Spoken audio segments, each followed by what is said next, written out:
Greetings and salutations, friends, and welcome back to the Sabbat World's Crusade, where, after the miracle at Herodor, the death of Magister Inocentii, and the full-fledged return of Saint Sabbat, the Imperium's position is much improved. But before we go into the wider strategic implications of this victory and the changes to the war overall, we need to have a look at two other battles. These were not quite as pivotal or as dramatic as Herodor, of course, but they were nonetheless quite decisive in their own ways, as the battle for Enothis and Khan III stopped the other two greatest threats to the Imperium's neck, its now officially declared Second Front, as they halted the advance of Anaquanar Sec on the world of Enothis, and not only stopped, but killed the Chaos Magister Shebol Red Hand on Khan III. Neither of these victories came a moment too soon, as Anaquanar Sec and Shebol Red Hand were both also very close to snipping off the last, final source of supplies feeding the Warmaster's armies on Moorland. But simultaneously with these two victories, the arch-enemy's forward momentum was also finally brought to a grinding halt. And so the Imperial Crusade was, for the first time in over a year, no longer in imminent danger of being cut off and destroyed. Imperial High Command no doubt let out a collective breath of relief. After having been kept on the edge of annihilation for so long, a moment of shared camaraderie in the face of adversity prevailed for all of 5 seconds, before everyone turned around to find somebody to blame for their preceding predicament. But we are getting a tiny bit ahead of ourselves yet again.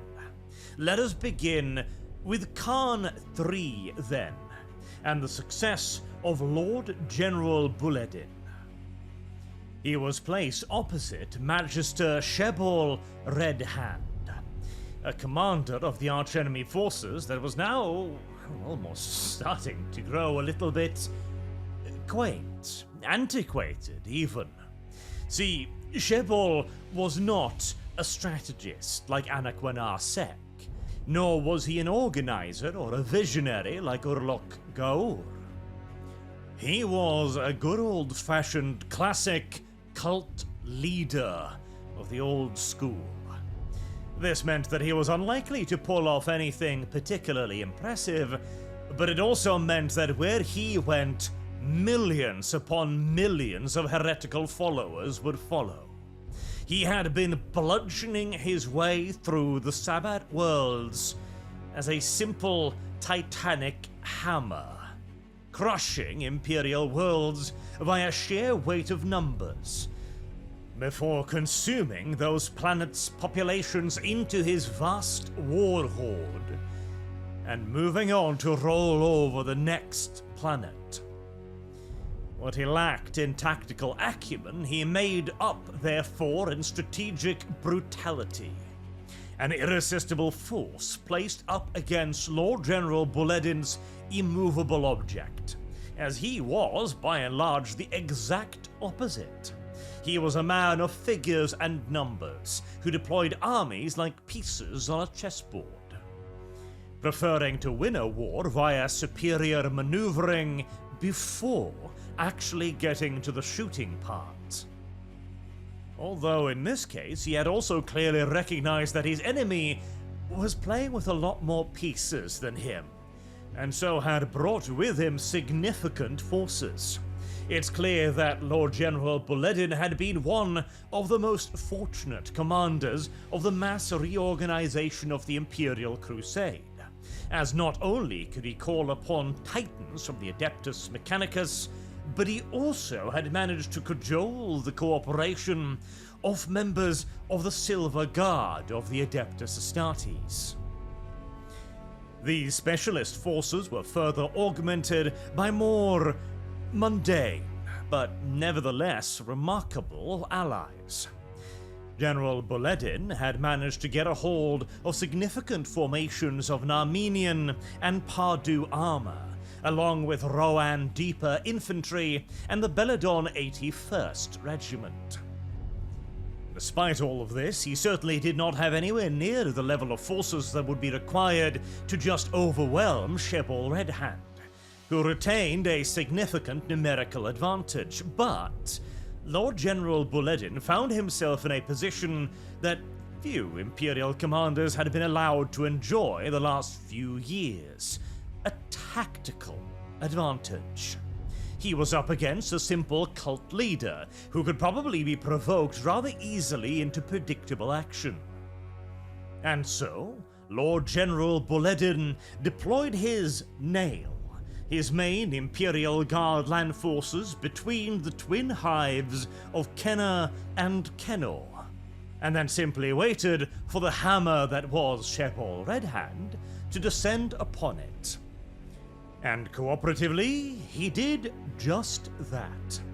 At long last, the Imperial Guard were able to do what they were supposed to be able to do in the face of the arch-enemy's hordes. They formed disciplined firing lines and cut down charging hordes of heretic armor and infantry. After a brief but ferocious large-scale engagement, openings in the enemy's lines began to form, just as Lord General Boledin had predicted. Through these gaps, he pushed in his mounted Imperial Guard infantry reserves, Rohan Deepers and Samatran's 9th regiments. These could in turn begin opening the gaps in the enemy's front line, beginning to roll up his forces, corralling them into disadvantageous positions where the Imperial Guard could cut them down like so much wheat, achieving a 5-to-1 kill count against Shebol's invaders. Panicking, the Chaos Magister saw his massed army begin to splinter, shatter and break apart before his very eyes. His millions were being slaughtered in their millions. Desperate to fall back and regroup, he himself fled the field of battle, which did very little for his force's chances against the pursuing Imperial Guard formations. Drawing his own reserves to him, he formed everything he had up into an enormous fist to come crashing down upon his pursuers, intending to destroy them like he had done so many other worlds, with a simple massed brute force assault. Effective, but again predictable.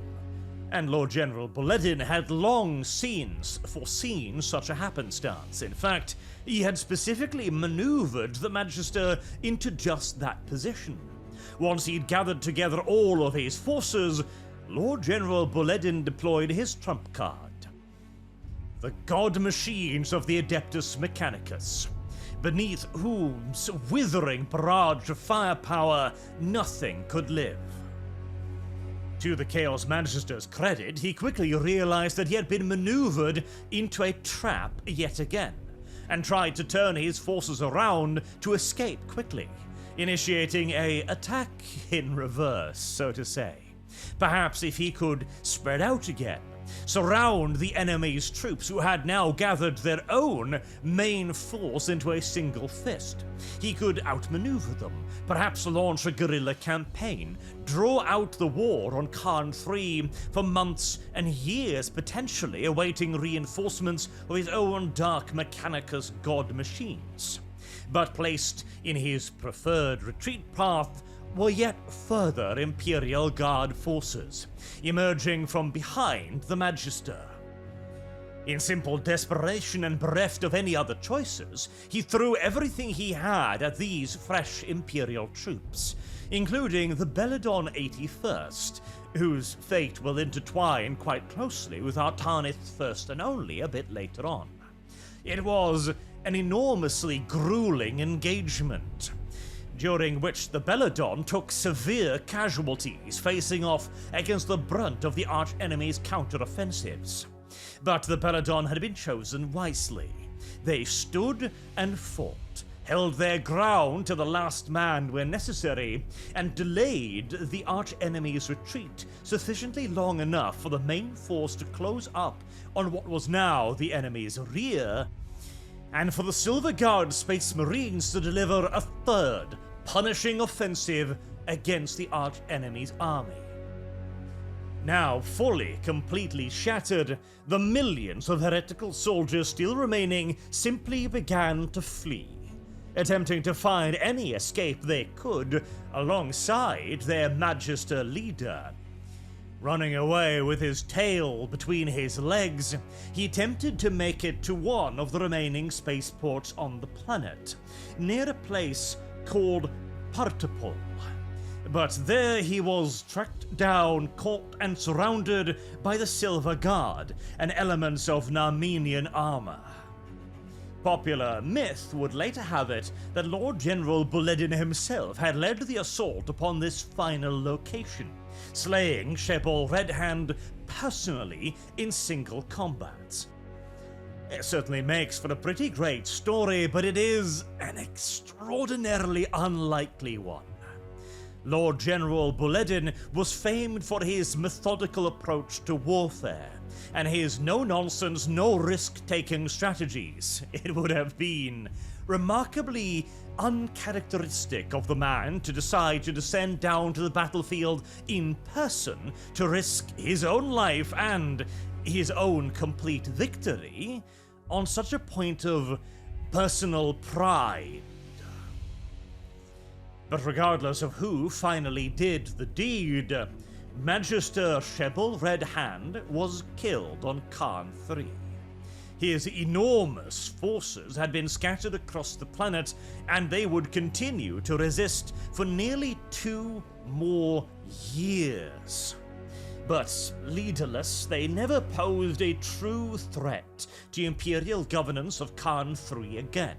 They were merely guerrilla bands of fanatically zealous resistance fighters that needed to be hunted down one group at a time by Imperial Guard, local PDF, and militia forces. A slow, grueling, and painful procedure, but crucially not any longer one that presented a real danger to the Crusade or the planet.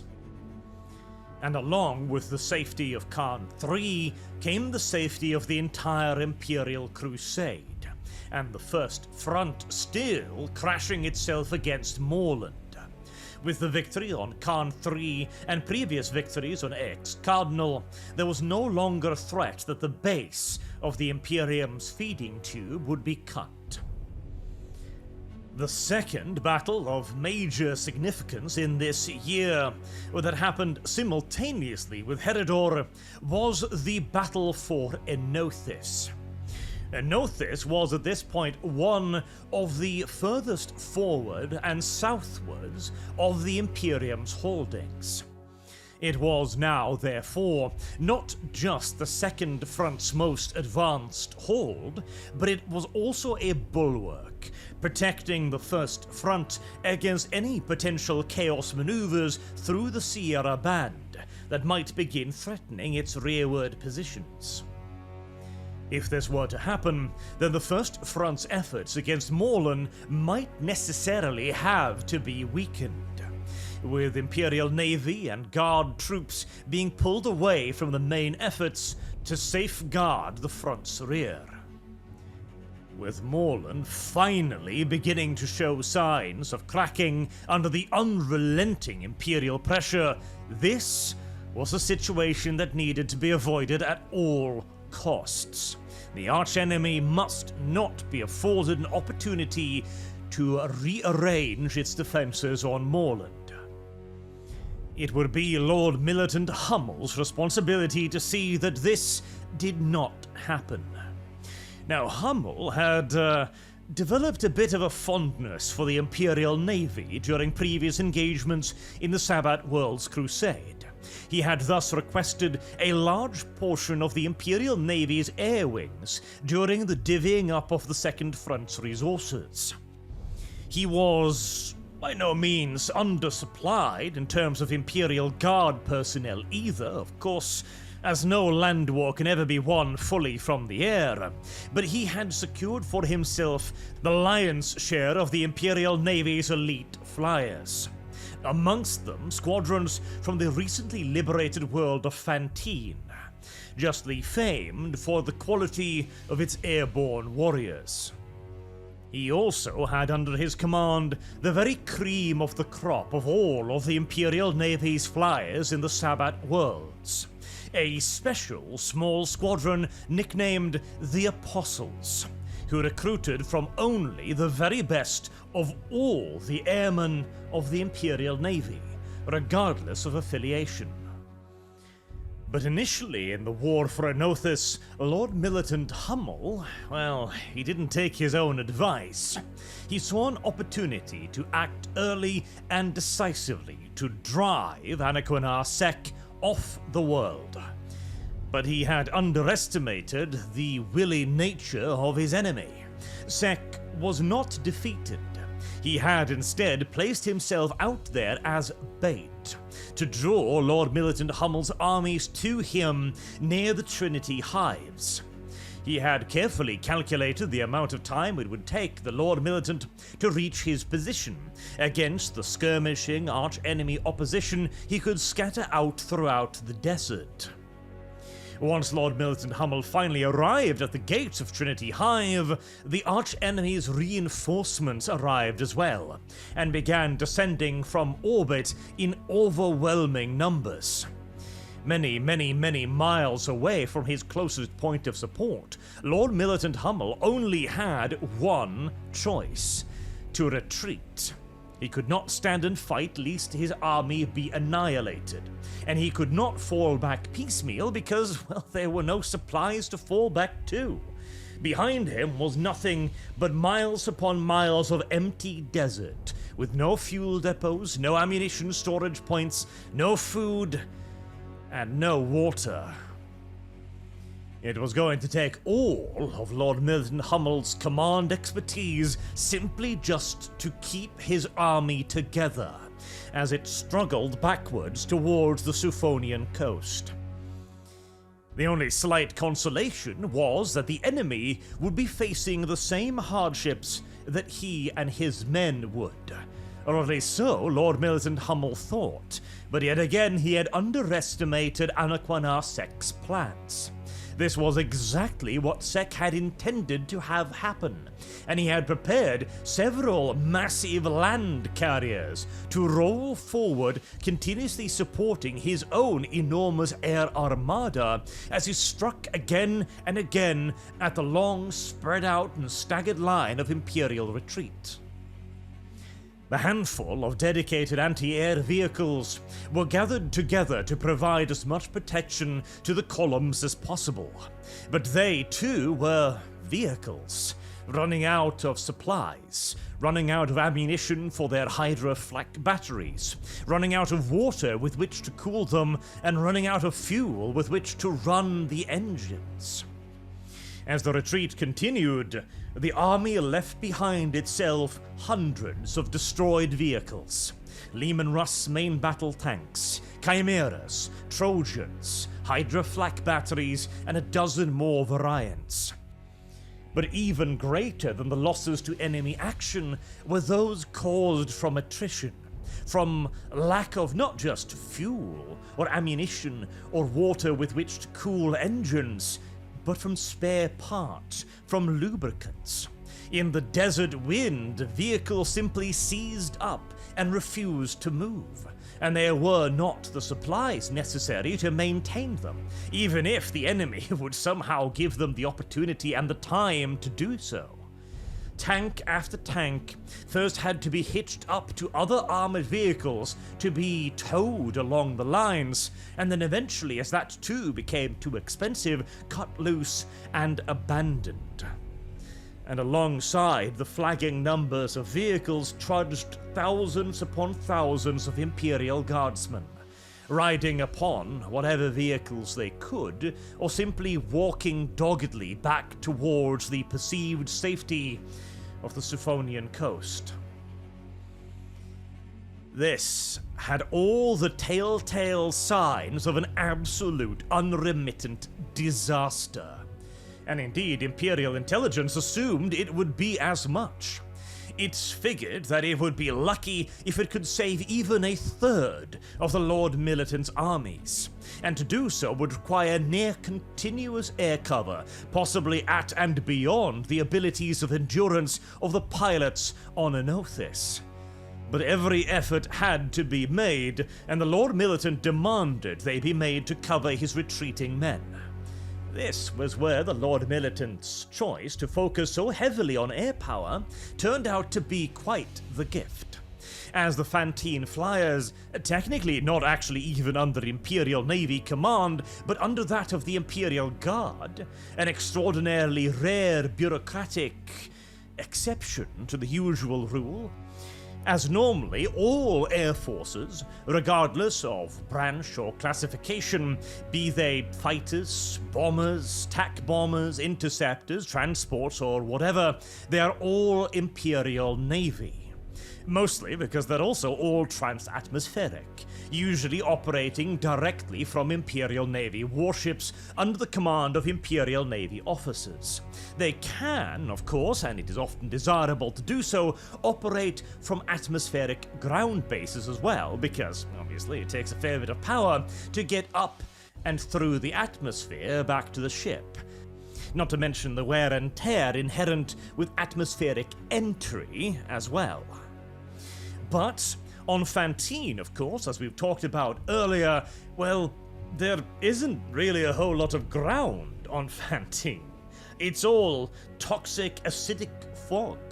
And so most Fantine men in the army, in the PDF, or militia, or in the guard indeed, are either airborne drop troopers mounted in Valkyries, or flyers. And since there is practically no distinction between the Guard and the Air Force on Fantine, they were taken up into Imperial service under the auspices of the Imperial Guard. Again, a very rare and unusual exception, which doesn't even make all that much sense really, and in essence it didn't make any difference, as the Fantine forces would operate under the command of the Imperial Navy, as usual, because, well, the Guard officers didn't know how to employ aircraft, so it is a distinction without too much of a difference. But, fortunately for Lord Militant Humble, the Fantine and all the other Imperial Air Forces on Enothis were veteran formations, more than capable of outfighting the arch-enemy's machines under virtually any conditions, and far more importantly, they were experienced and endurant enough to continue a breakneck pace of aerial operations, many pilots going up again almost as soon as they'd set back down, refueling both the plane and the pilot with food and fuel and ammunition before going straight back up and into dogfights again. This sort of breakneck speed, of course, places an enormous strain on pilots, on ground crews, and on machines. High-powered jet fighters are complicated pieces of equipment, and they usually require extensive maintenance after every sortie. But on Enothis, only the bare minimum could be done. There simply weren't enough flying machines to maintain continuous air cover over the massive Imperial Guard retreat column, and whenever there wasn't air cover available, it suffered enormously. The rate of attrition amongst Imperial flyers was on the wrong side of uncomfortable. But there were no other options than to keep flying.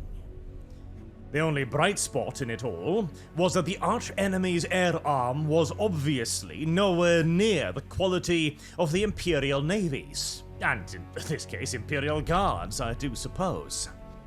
As whilst the Chaos air arms possessed enormous numerical superiority and equivalent, if not indeed superior machines to the Imperials, their pilots were obviously not up to standards. With the exception of some enemy elites, the average Chaos pilot was viewed as decidedly inferior to his Imperial counterparts, and the kill tallies more than demonstrated it, with the average Imperial flyer scoring 5 victories to each Chaos victory. This tally was significantly higher amongst the most elite formations like the Apostles, where even a mere 4 machines could throw entire squadrons of enemy flyers into complete disarray, and often end up annihilating them to boot. The massive casualties suffered by the Chaos Flyers were one of the big reasons why the Imperial Guard elements managed to make it to the Zophonian coast far more intact than originally anticipated. The archenemy had been spending so much time replacing losses that they had been unable to operate in the overwhelming numbers that they had early on in the air campaign, where they could burn out entire columns simply by raking them stem to stern with craft after craft after craft. Now they were more often than not launching understrength squadrons, which in turn became easier target for the Imperial Guard fighter pilots, as the arch-enemy's air cover grew weaker. This resulted in 30% more Imperial Guard survivors than tactical assessments had assumed during the start of the campaign. In fact, this created a bit of a bottleneck. It was originally thought that perhaps the retreating Imperial Guard forces could resume some sort of defensive operation near or at the Zophonian coast, to ensure that all retreating troops were accounted for and could be evacuated across the sea. This swiftly proved to be utterly impracticable. The arch-enemy's own formations were rushing across the desert after the retreating Imperials, and if any attempt was made now to stop, stand, and fight, all that would result in was, well, more Imperial Guard forces with their backs to the sea and nowhere to retreat to, under a withering barrage of ever-intensifying arch-enemy air attacks. No, the survivors needed to be evacuated, and they needed to be evacuated now, even if there weren't enough transport crafts to take them all, nor were there even enough transports to ferry them to the transport crafts. It was an unholy mess, with many formations being forced to leave their vehicles behind. Others had to leave men, equipment, materiel, and countless other things behind. Even the Imperial flyers that had been operating from bases on the Zophonian coasts, well, there was no talk about getting their machines onto transport crafts, which would have saved precious wear and tear on the already war-tired Thunderbolts and Lightnings. Instead, they all had to take emergency actions, lift off immediately, and then fly all the way out into the Zophonian Sea, where they would hopefully meet carriers and find fresh roosts to rest up in. And it was going to be a pitiful few days' worth of rest as well, as Anaquinar Sek was about to repeat the error of his opponent. No doubt the Chaos Magister had become tremendously frustrated by the fact that his carefully laid out plan to destroy his enemy on the retreat had failed.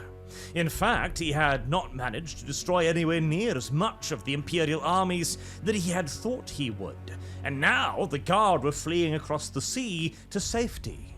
This had to be stopped. Ironically, the Guard would be at their most vulnerable now as they crossed over the Zophonian Sea, and if a massed invasion could be made of the opposite shore quickly enough, then the Guard would not be able to reorganize themselves and ready a defense. At least that was the theory. In reality, Anaquinar Sek had already now lost the war for Enothis. The conservative option would have been to launch attacks against Imperial shipping, to build up his own forces perhaps for either a major invasion of the northern continent, or to simply husband his troops to repel another Imperial invasion. However, Anaquinar Sek realized that time was not on his side, The Imperial position was fragile, but it was only fragile for the moment. The Imperial Second Front had proven surprisingly difficult to breach, and only growing more so by the day. Doubtlessly, Sek had heard about the return of the Saint, and that may also in part explain his sudden haste to bring the campaign to a successful conclusion immediately, regardless of the risk and the cost, as he recognized that the balance of power was about to shift drastically. And indeed, it was. With the twin deaths of Shebol Redhand and Manchester Innocenti, Chaos forces were suddenly not merely on the back foot on the Second Front, but being actively repelled. Sek therefore elected to commit all of his remaining air forces into an enormous, massive escalation into the Zophonian Sea. This would become known, fittingly enough, as the Battle for the Zophonian Sea, where tens of thousands of Chaos aircraft would run into thousands of Imperial aircraft over the deadly depths of the Zophonian Sea. Anyone downed there would be very, very lucky indeed to be recovered. This was one advantage that the Imperials would now have. They had bases pre-prepared on various islands and rocks throughout the sea. They also had superior and immediate access to naval forces from which to launch rescue and recovery operations, whereas Chaos was still primarily based out of the old Imperial bases on the shore, and would have a far harder time recovering their downed pilots, leading to yet further dissolution of their veteran reserves. During this titanic air struggle, the Imperial Navy and Air Forces confirmed a total of 7,840 kills on arch-enemy machines. Now, flyboys do have a tendency to exaggerate their kills somewhat, and it is easy to mistake a crippled aircraft for a downed one on a gun cam, but the fact still remains that the arch-enemy suffered devastating casualties during this battle, and they only brought down 948 Imperial craft in return. And, well, machines are relatively easy to replace, at the very least far more so than a flyer. As the Chaos mass aerial offensive began to peter out after 3 enormous waves of dive bombers, fighters, interceptors, and level bombers, no 4th wave ever emerged. Anaquanar Sek's air arm had been finally, fully, and completely broken over the Zophonian Sea. Airborne skirmishes would continue for another 3 weeks, until the Imperial Guard had sufficiently restored their order to begin moving yet again upon the Trinity Hives, the seat of Anaquanar Sek's power on Enothis. It would take several months of hard fighting, as Lord Militant Hummel was increasingly reinforced by other Second Front formations. Now that the other pivotal battles in the year 773 had been resolved, the Second Front finally, at long last, found itself relatively flush with manpower, and could send ample forces to help out Lord Militant Hummel. Anaquanar Sek, however, found himself in the exact opposite position. His air arm had been largely devastated. His ground forces had struggled to hold off the Imperial Guard at the best of times, and these were not that. All he could do was throw out his cultist armies across the desert, slow down, harry, and wear away at the Imperial advance, making sure that the victory that was now inevitable would take months instead of weeks. But long before Lord Militant Hummel reached the Trinity Hives yet again, this time victorious, Anaquanar Sek himself had quit the planet, falling back to rearm, rebuild, and replan. Enothis had to him been the final piece of evidence suggesting that the old cultist armies of the past, the cultist armies that had in fact brought Anaquinarsec to his position of near supremacy in the Sabbat worlds, well, they were now hopelessly outdated, and would not prevent further Imperial advances. The enemy was learning, as was made painfully apparent by their system-wide effort to attempt to decapitate the Imperial Crusade. Macaroth had survived this peril, but would he survive the next one? He could no longer push ahead haphazardly, assuming the enemy to be scattered and incapable of organized resistance. Instead, quite the contrary was the case. The enemy was not merely capable of forming a line of defense against the Imperium, they were capable of launching full-scale strategic counterattacks across multiple planets and entire systems. This was going to require a serious rethinking of Imperial strategy, and there were already many arguing that Macaroth was no longer the man to lead the Crusade, as he had been the one to place its head so thoroughly within the Urluk Gaur's noose. It seemed likely that the Warmaster would have to survive a leadership challenge before he could yet again try to contend with the arch-enemy. A term that was also no longer quite as unified as it had been before. When the only enemy was the one ahead of him, then Warmaster Macaroth had indeed seemed to be the right guy. But now that enemies were also emerging on his flanks, it was going to be a little bit tougher for Macaroth to carry out his strategies. But that will be a topic for next week's video. Until then, I have been Arch. Thank you all very much for listening, and I do hope to see you all again soon. Have a good day.